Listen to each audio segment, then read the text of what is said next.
Салимец, здравствуйте! К столетию Сафаржана Хайдарова Алтынсаринская сельская библиотека представляет видеодосье «Писатель Сафаржан Хайдаров». Сафаржан Омарович Хайдаров родился в 1924 году в ауле Сиксембай Боровского района Кустанайской области.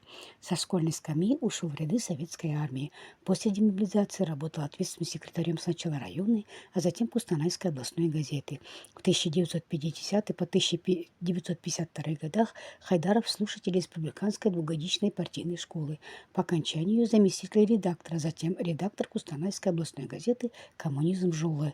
В 1955 по 1958 годах учится в высшей партийной школе при ЦК КПСС.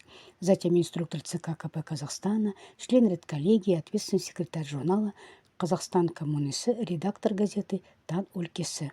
Хайдаров активно занимается переводческой деятельностью. Им переведен на казахский язык сборник воспоминаний о Владимире Ильиче Ленине, сборник рассказов Махмуда Теймура, рассказы русских писателей Тихонова, Алексеева, Панова.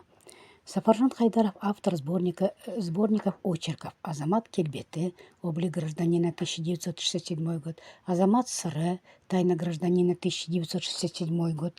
Награжден 2 медалями Советского Союза и почетной грамотой Верховного Совета Казахской ССР.